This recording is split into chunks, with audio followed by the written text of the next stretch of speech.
तुमच्यासमोर एक लंबक आहे, त्याला म्हणतात पेंड्युलम.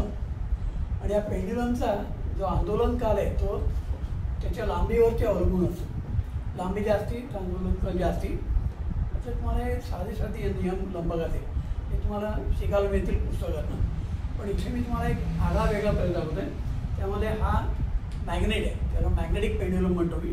हा मॅग्नेटिक पेंड्युलम ज्याच्यामध्ये मी स्ट्रॉंग मॅग्नेट वापरला आहे, अतिशय पॉवरफुल निओडायनेमिक मॅग्नेट वापरला आहे. आणि तो निओडायनेमिक मॅग्नेट मी असा ऑस्सिलेट करतो आहे.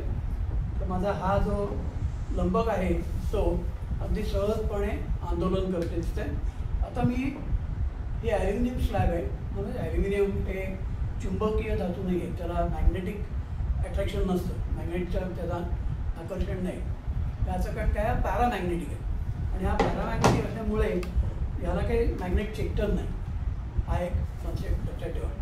तर जर मी हा स्लॅब खाली ठेवला आणि जर मी हा सोडून दिला, त्याला टच करत नाही, स्पर्श करत नाही, पण काय करतं बघा, गंमत करते बघा. अरे काय कमाल आहे, एका दोन ऑब्झर्वेशनमध्ये पटकन थांबला तो. आता असं काय करतं आहे आतमध्ये की जे ब्रेक लागल्यासारखं पटकन थांबतं आहे. तर हा याला आपण म्हणू मॅग्नेटिक ब्रेक. मॅग्नेटिक ब्रेक म्हणजे काय की असा ब्रेक जो चुंबक आणि धातू याच्यामध्ये कार्य करतो, एकमेकांना स्पर्श न करता गती थांबवतो. जे स्पर्श न करता गती थांबवतो म्हणजे किती मजा आहे बघा. त्यामध्ये घर्षण नाही, आवाज नाही, कटकट नाही आणि सरफेस डॅमेज होत नाही. काय फार छान छान फायदे आहेत. पण तुमच्या लक्षात येते का की हे जर मी आता जर मी हा प्रश्न विचारला की हा थांबतो का, याचं कारण काय, तर थांबायचं कारण काय, तर याच्यामध्ये ह्या स्लॅबवरनं जेव्हा हा चुंबक हालचाल करतो तेव्हा या स्लॅबमध्ये एडी करंट तयार होतं आणि एडी करंटची लूप तयार होतं. आणि या एडी करंटच्या लूपमुळे याच्यामध्ये स्वतःचं चुंबकीय क्षेत्र निर्माण होतं आणि ते चुंबकीय क्षेत्र या चुंबकाला विरोध करतं, अपोजिशन होतं. ते जरा थोडं हाय लेवलचं फिजिक्स आहे, 11-12चं आहे, पण मी तुम्हाला मुद्दाम दाखवतो आहे का तुम्हाला पुढे गेल्यावर आठवेल की हा प्रयोग मी बघितला आहे, मला माहिती आहे एडी करंट म्हणजे काय. तर जर का मी हा पेंड्युलम असा सोडलं तर पटकन थांबतो आहे. आता मी प्रश्न विचारतो आहे बघा, हा जर मी स्लॅब असं न ठेवता असा ठेवला तर काही फरक पडेल का, विचार करा, फरक पडेल का, करून बघूया. बघा बरं, हा फरक पडला, लक्षात आलं का बघा. किती मुलांना कळलं काय फरक पडला बघा. मगाशी आणि आता काय फरक पडला, विचार करा, निरीक्षण करा, तुमच्या लक्षात येईल. एकदम झटकन ब्रेक लागतो आणि याच्यात कमी ब्रेक लागतो, जास्ती वेळ आंदोलन चालतं तरीसुद्धा थांबतोय, म्हणजे ब्रेक लागतोय. फक्त इथे लांबी जास्ती आहे आणि इथे लांबी कमी आहे. आता मी एक कठीण प्रश्न विचारतो. हा मी हे उत्तर सांगणार नाही, मी शोधायचं उत्तर. मी उत्तर सांगितलं तर ते स्पून फिडिंग घेईल, चमच्यानी बरोबर घेईल. मी प्रश्न विचारतो आहे, आधी कृती करते बघा. मी पेंड्युलमला हात लावत नाही, मी फक्त स्लॅब खेचला. तर स्लॅब खेचल्यावर काय घडलं बघा. अरे बापरे, हा पेंड्युलम आंदोलन करायला लागला. आता हा पेंड्युलम याला टच करत नाही आहे आणि मी फक्त खालून स्लॅब घेतला, मग हा का हलतोय. याचं उत्तर तुम्हाला जर समजलं तर तुम्ही सायंटिस्ट व्हाल. काय माहिती आहे का, फार वेगळा ॲप्रोच आहे. मी सांगणार नाही उत्तर, तुम्ही शोधायचं आहे. हां, प्रयोग करा, प्रयत्न करा, विचार करा, पुन्हा पुन्हा बघा व्हिडिओ आणि तुम्हाला कळेल की याच्यामागे काहीतरी विज्ञान आहे आणि ते विज्ञान हे कसं काम करते ते तुम्हाला शिकायला आवडेल. पण आता आपण पुढचा प्रयोग घेऊया. स्टॉप. थँक्यू. ओके. ही एक हातोडी आहे, अतिशय मजबूत आहे, जड आहे, चांगलीच जड आहे. एक असा हाणला ना तर तुकडे पडतील दगडाचे. आणि ही एक लाकडी पट्टी आहे, वुडन प्लँक आहे आणि त्याला एक बारीकसा हुक आहे आणि याला पण एक बारीकसा हुक आहे. त्या हुकमध्ये मी हे अडकवलं आणि टांगली. मी काय केलं, हातोडी याला हँग केली आणि हातोडी मी इथे टच केली. इथे मी त्याला काय केलं, सपोर्ट केला. आणि जर मी इथे ही हातोडी मी याच्यावर ठेवली, स्टँडवर ठेवली, तर तुम्हाला असं दिसेल की हातोडी हवेत तरंगते, बघा फ्लोट करते. आता हातोडी हवेत का फ्लोट करते, हातोडी खाली का पडत नाही, हा जड भाग खाली का येत नाही, हा वरती का जात नाही, याच्यावर विचार करा. मी स्वतः शोधायचा प्रयत्न करा. ही वुडन प्लॅंक आडवी का राहिली, हा पण एक कठीण प्रश्न बरं का. वुडन प्लॅंक आडवी का राहिली, हातोडी तिरकी का राहिली, जड भाग खाली हलका भाग वरती, यामध्ये फार मोठं विज्ञान आहे. म्हणजे सेंटर ऑफ मास हा जो कॉन्सेप्ट आहे, हा बऱ्याच मुलांना नीट समजत नाही. पण मी असे काही आधुनिक प्रयोग तयार केले की ज्यामध्ये सेंटर ऑफ मासचा कॉन्सेप्ट चांगला समजेल. तर ही एक लाकडी पट्टी आहे, त्याला ही हातोडी इथे टच करते बघा, आणि ती आडवी आहे, आणि ही हातोडी तिरकी आहे, हा जड भाग खाली आहे, लोडेड आहे. आता मी तुमच्यासमोर एक जादू करणार आहे. आता जादू म्हटलं की मला म्हणतात विज्ञान आहे की जादू आहे, मला कळत नाही, पण जादूच म्हटलं मी त्याला गमत.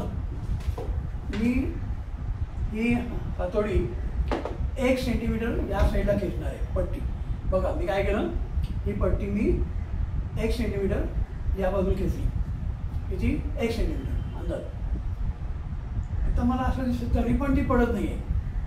मी आणखीन 1 सेंटीमीटर घेतली, बघा मी आणखीन 1 सेंटीमीटर घेतली, 2 सेंटीमीटर घेतली, तरी पण ती पडत नाही आहे. मी आता आणखीन अर्धा सेंटीमीटर घेतली, अर्धा सेंटीमीटर घेतली, तरी पण ती पडत नाही आहे.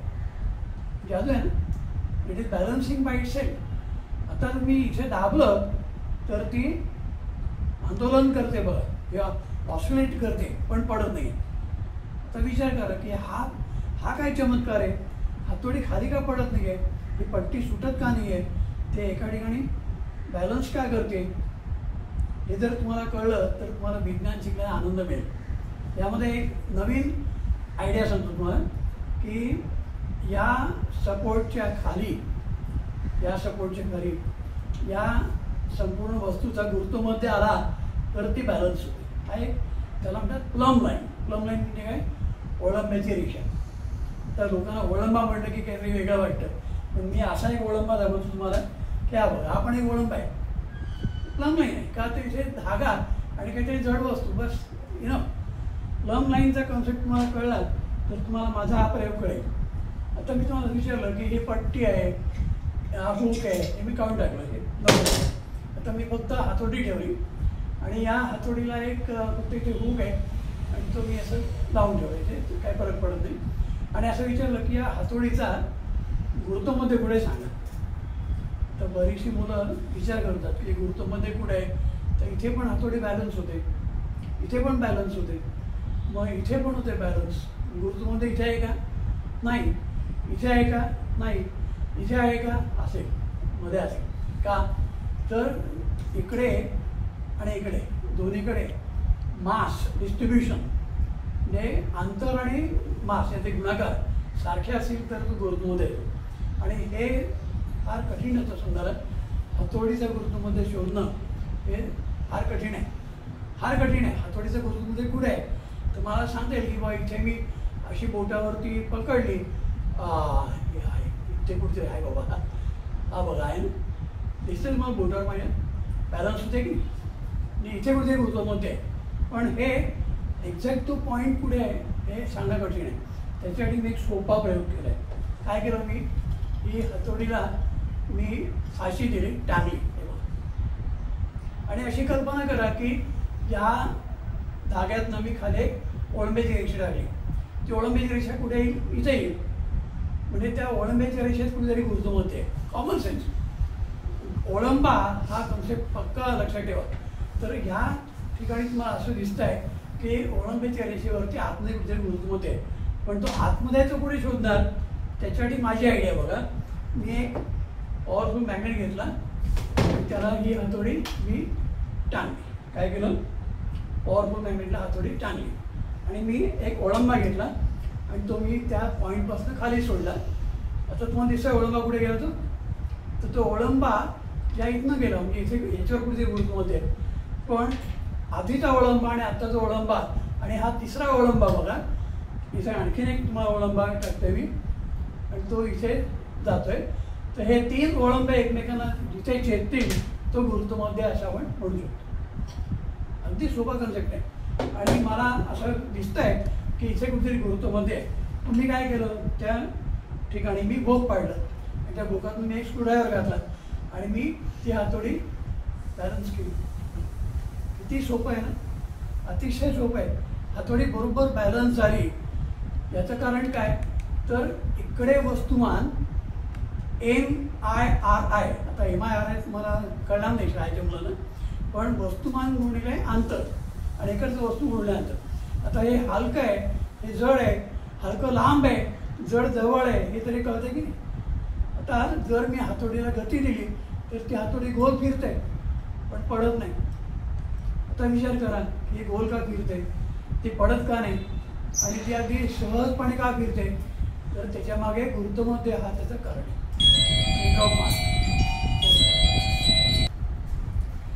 ही हातोडी सहजपणे गोल फिरते आणि एवढंच नाही तर उलटी सुलटी कशी पण फिरवली तरी चालते, पण ती स्मूथ फिरते, गती आहे बघा तिला. आणि याचं कारण काय, तर त्या गुरुत्वमध्यातनं हा अक्ष गेला म्हणून. पण जर मी भरतीकडे भोग पाडलं आणि सांगितलं हातोडीला की तू बॅलन्स कर, तर ते काय होईल, खाली, हे जड भाग खाली. आता जर मी तिला सांगितलं की ह्याच्या भोवती असं गोल फेरी मार, तर ती गोल फेरी मारत नाही. का, तर हा भाग जड आहे, हा हलका आहे. तुम्हाला हा कन्सेप्ट कळला तर तुम्हाला गुरुत्वमध्य कळलं. आणि गुरुत्वमध्य कळल्यावर तुम्हाला एक आणखीन गमतीशीर गोष्ट शिकायला मिळेल. आपण पुढच्या एका प्रयोगात दाखवली. पण या हातोडीचा गुरुत्वमध्य शोधणं किंवा त्याच्यावरती अंतर वाढवलं, जो 2 अक्षांचा एक नियम आहे, तो पण आपण इथे वापरू शकतो.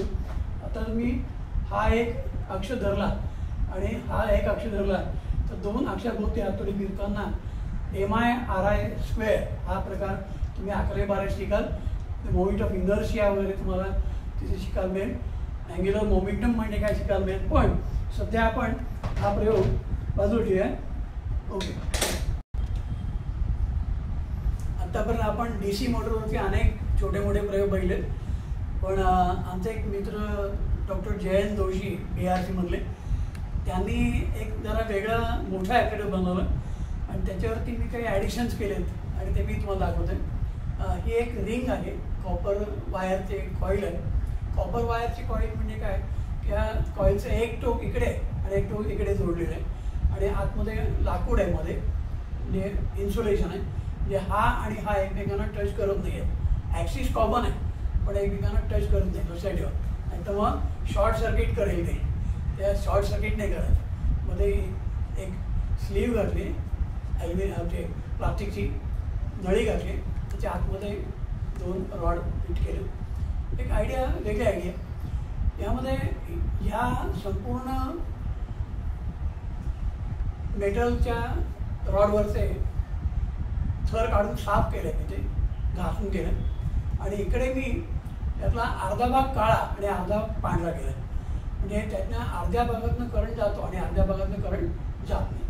ते मी एक इन्सुलेशन लेअर दिला आहे अर्ध्या बाजूला, म्हणजे हाफ सिलेंड्रिकल कंडक्टिंग केलं आहे आणि तो मी या 2 पट्ट्यांवरती ठेवतो. त्या पट्ट्या म्हणजे काय आहे, ते एक साधा बोर्ड आहे, त्याला सिम्पल सेटिंग आहे बघा. खाली बटरफ्लाय नट टाकले आणि एक रचना अशी केली की ते स्टँडसारखे उभे राहतील. मी UPIN वापरतो ना, त्याच्याऐवजी आम्ही पट्ट्या वापरल्या.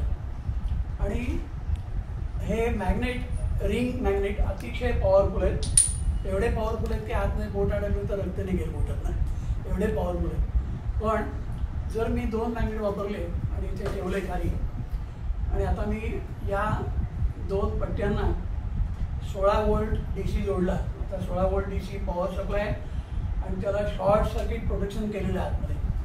शॉर्ट सर्किट प्रोटेक्शन काय ते मी मोठेपणी शिकाल. पण मी एक इथे आणि एक इथे जोडलं तर इथे पटकन फिरतं बघा.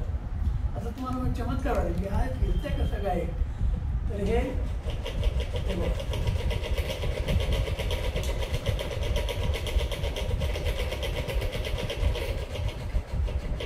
आता हे फिरण्याचं कारण काय, तर या चुंबकावरती या करंटचा चुंबक इंटरॅक्ट करतोय आणि इथे तो मेक अँड ब्रेक करतोय, सर्किट ऑन ऑफ करतोय. हे तुम्ही बारकाईनंतर शिका DC मोटरमध्ये. पण याच्यावर मी मॉडिफाय जे केले ते बघा. आता मी सुद्धा 2 मॅग्नेटची ऐवजी एकच मॅग्नेट वापरलं आणि तो ऑन केला तर काय घडेल, तर हे काम करेल का? अरे वा, करत आहे की, हे वर्क आहे. हे बघ, पण लक्षात आलं का, आता स्लो फिरत आहे. मगाशी किती वेगाने फिरलं ना, आता स्लो फिरत आहे. हा फरक का पडला, तर मॅग्नेट कमी ताकदीचा आहे. 2 मॅग्नेट एकत्र जास्ती पॉवरफुल. आणखीन एक फरक लक्षात घ्या की हा इथनं अंतर वाढलं आहे, ते आता अंतर पण मी कमी करतो आणि त्याच्या खाली एक डब्याचं झाकण ठेवलं आणि त्याची लेवल मी ह्या लेवलला मिळवली आणि आता मी ऑन केलं. आता वेग वाढला. का वाढला, तर रिंग आणि मॅग्नेट याचं अंतर मी कमी केलं. तुमच्या काही काही फॅक्टर लक्षात येईल का, की रिंग आणि ह्या रिंगमध्ये आणि मॅग्नेटमध्ये अंतर जास्त ठेवून चालणार नाही. लांब अंतर ठेवलं तर काम करणार नाही. दुसरं म्हणजे कंटिन्युअस करंट त्याचा गमन आहे, तो ऑन ऑफ व्हायला पाहिजे, मेक अँड ब्रेक व्हायला पाहिजे. म्हणजे अर्धा भाग काळा करून त्याचा आपण मेक ब्रेक केला आहे. आता एक बारीक निरीक्षण आहे, ते तुम्हाला व्हिडिओमध्ये किती दिसेल मला माहीत नाही, पण मी इथे लावल्याबरोबर ही रिंग फिरते. ते कशी फिरते, तर मी इकडनं बघितलं तर ती क्लॉकवाईज फिरते. ही अशी आहे नाही, ही क्लॉकवाईज फिरते. बघा बरं, है ना. आता जर मी या बाहेर उलट्या केल्या आणि इकडे मी पॉझिटिव्ह लावली आणि इकडे निगेटिव्ह लावली, बघा काय झालं ते, की आता अँटी क्लॉकवाईज फिरते. अँटी क्लॉकवाईज हे काउंटर क्लॉकवाईज फिरते. तर यामागे काय घडतंय तुम्ही विचार करा. अँटी क्लॉकवाईज आणि क्लॉकवाईज दिशा बदल पोलॅरिटी चेंजमुळे होतं. याच्यामध्ये फार महत्त्वाचा भाग असा आहे की या चुंबकाच्या भोवती लाईन्स ऑफ फोर्स आहेत, मॅग्नेटिक लाईन्स ऑफ फोर्स आहेत. आणि त्या समजा हे नॉर्थ आहे तर नॉर्थकडून निघून साऊथकडे येतात. अशा त्या गोल गोल गोल सगळीकडे मॅग्नेटिक फील्ड आहे आणि याच्यामध्ये पण मॅग्नेटिक फील्ड तयार होतं करंटमुळे.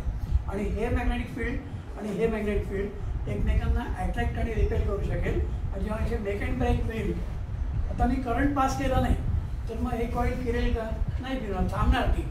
ती का थांबणार, तर त्याच्यामध्ये मॅग्नेटिक फील्डसाठी इंटरॅक्ट व्हायला तुम्हाला चेंजिंग मॅग्नेटिक फील्ड आहे आणि चेंजिंग मॅग्नेटिक फील्ड नसेल तर मोटर फिरत नाही. तुमची अशी एखादी मोटर तुम्ही बनवाल का की ज्यात करंट न पास करता मोटर चालू येईल, नाही.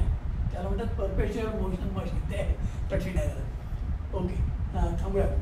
धन्यवाद.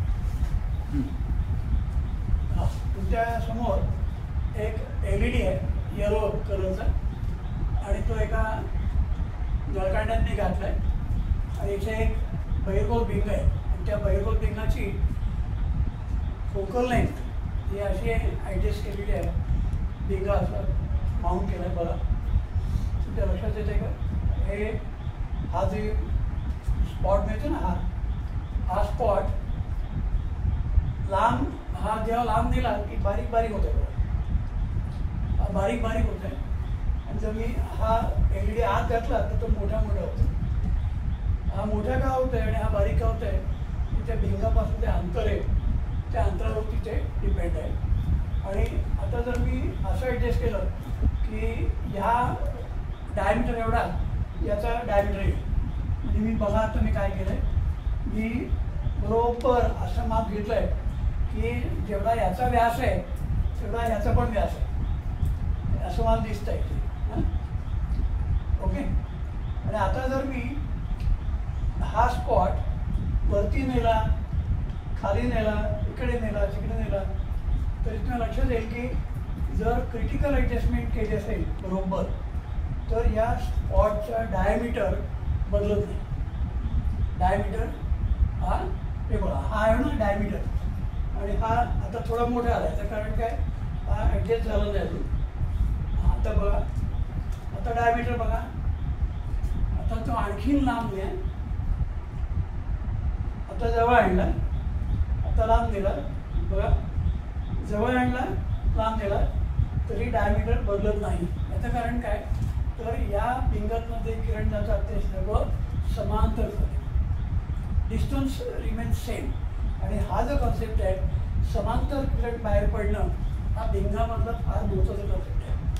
हे केव्हा घडतं? जेव्हा तुमचा दिवा हा या भिंगाच्या फोकसवरती असेल, एक्झॅक्टली फोकल पॉईंटवरती असेल. म्हणजे मुलांना फोकल पॉईंट किंवा फोकस किंवा फोकल लेंथ हे कन्सेप्ट कळत नाही, म्हणून मी हा प्रयोग केला आहे की इथपासून इथपर्यंत ही फोकल लेंथ आहे आणि त्याच्यावरती मी दिवा ठेवला आहे आणि म्हणून त्याचा व्यास, आता मी जर हा इथनं वरती नेला तरीसुद्धा त्याचा व्यास बदलत नाही आहे, सिलिंगवरती नेला तरी पण व्यास तेवढाच आहे.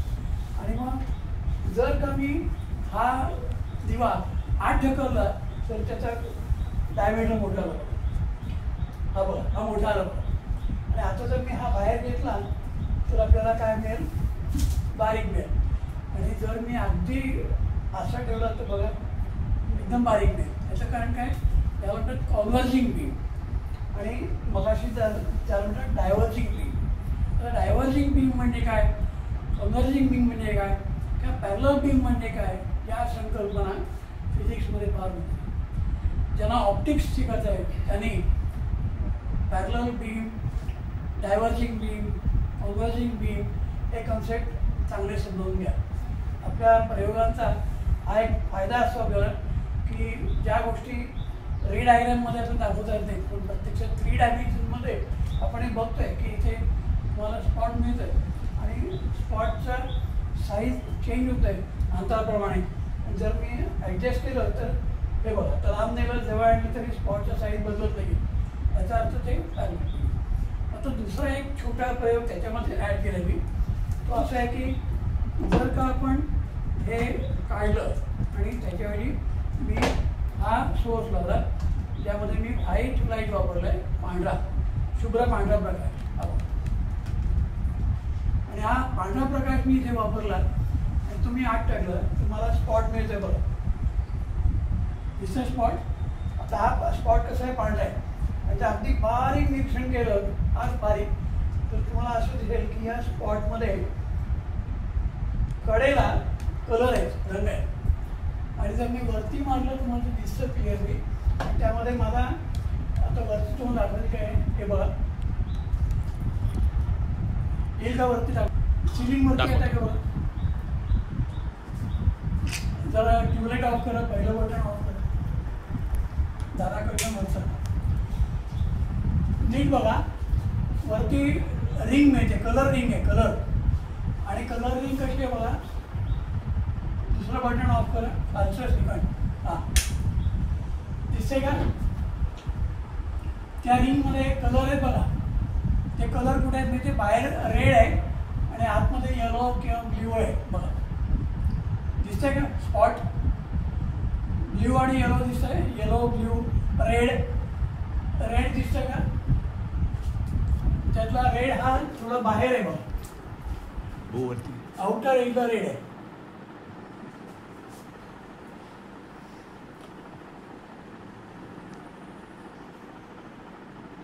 आउटर एकदा रेड आहे आणि आतल्या बाजूला ब्ल्यूइश आहे, ब्ल्यूइश.